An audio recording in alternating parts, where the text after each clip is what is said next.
आम आदमी पार्टी छोड़कर बीजेपी की मेंबरशिप ग्रहण की खट्टर साहब की प्रेजेंस में,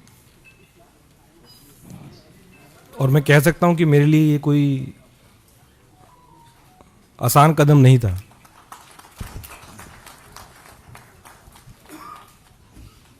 अन्ना जी के दिन से हम पार्टी से जुड़े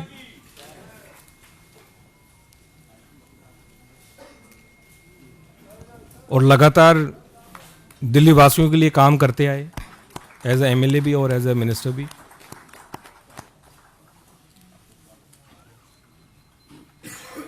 और सही पूछे तो कुछ लोग सोचते होंगे कि ये ओवरनाइट कुछ डिसीजन हो गया या किसी के दबाव में ये मैंने निर्णय लिया। हर एक व्यक्ति जो ये सोच रहा है कि किसी के दबाव में मैंने निर्णय लिया, मैं ये कहना चाहता हूं कि मैंने आज तक किसी के दबाव में आके कोई काम नहीं किया, कोई काम नहीं किया। और राजनीतिक जीवन में लगातार 2015 से पार्टी में रह के, एमएलए रह के और एज ए मिनिस्टर भी दबाव में आके मैंने कोई काम नहीं किया। तो जितने भी ऐसी मुझे सुनने में आ रहा है कि ऐसा कोई नैरेटिव बिल्ड करने की कोशिश की जा रही है कि जिन्होंने ईडी के दबाव में कर दिया, सीबीआई के दबाव में कर दिया, तो ये सारी मेरे ख्याल से गलतफहमी है। इस प्रकार का नैरेटिव बिल्ड किया जा रहा है और ये कोई एक दिन का निर्णय नहीं है। मैं तो पेशे से वकील हूं, वकालत छोड़ के हम आम आदमी पार्टी से जुड़े अन्ना जी के टाइम से, और मेरे ख्याल से केवल मैं नहीं था, हजारों लाखों कार्यकर्ता लोगों ने अपनी नौकरी छोड़ी, अपना काम छोड़ा और एक विचारधारा से जुड़े, एक पार्टी से जुड़े, क्योंकि उन्होंने उस पार्टी में एक उम्मीद देखी, एक व्यक्ति में उनको उम्मीद दिखी।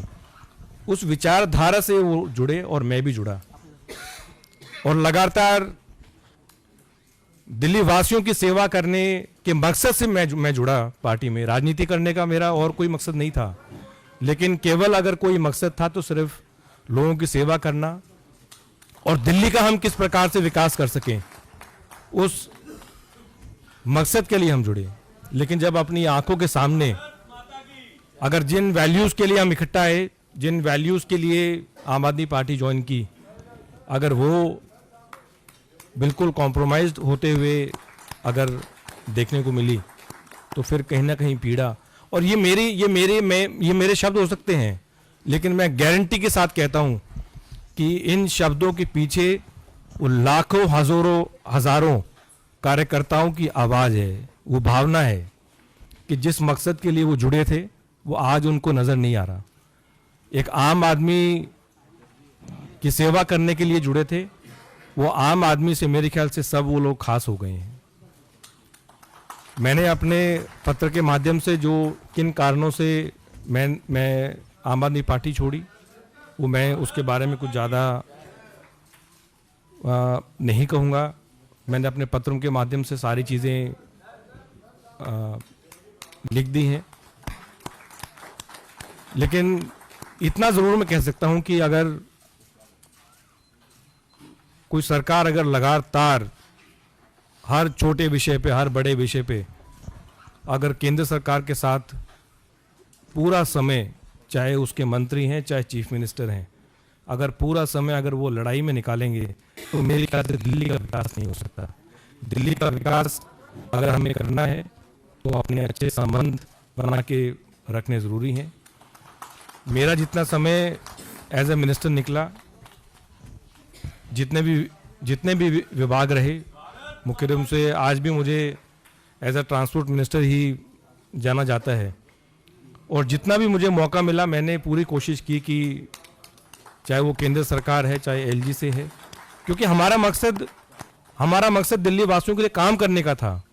हमारे पॉलिटिकल एम्बिशंस को आगे रखने का नहीं था, अपने पर्सनल एम्बिशंस को आगे रखने का नहीं था। मेरे ख्याल से जितने भी लोग आम आदमी पार्टी में जुड़े उनका मकसद अपना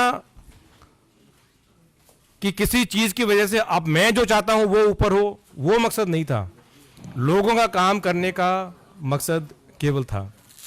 और मुझे पूरा यकीन है कि अगर दिल्ली का विकास अगर वाकई में हो सकता है तो फिर वो केंद्र में जो बीजेपी की सरकार है उसके साथ कंधे से कंधा मिला के एक मजबूती के साथ आगे बढ़ के उसका विकास हो सकता है। और यही कारण रहे कि मैं बीजेपी के परिवार से जुड़ा हूँ आज।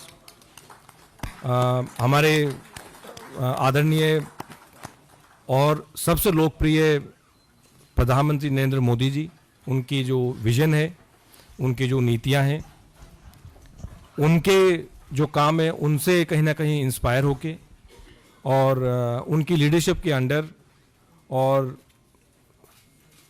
आदरणीय अमित शाह जी, हमारे जो पार्टी के प्रेसिडेंट हैं, नड्डा जी, जितने भी और सीनियर लीडर्स हैं, मैं समझता हूँ उनकी गाइडेंस के अंडर मैं काम करता रहूँगा। पहले भी काम करता रहा हूँ और एक चीज़ की गारंटी देता हूँ कि जो भी मुझे रिस्पॉन्सिबिलिटी दी जाएगी उसको मैं पूरी ईमानदारी के साथ निभाऊंगा।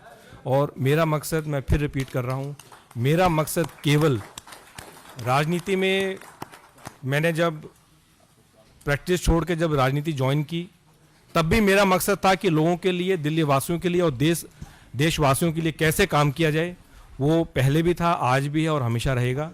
और जितने भी यहाँ की लीडरशिप है, मुझे समय समय पे उनका गाइडेंस मिलता रहेगा और हम दिल्ली के लिए और देशवासियों के लिए काम करते रहेंगे। जय हिंद।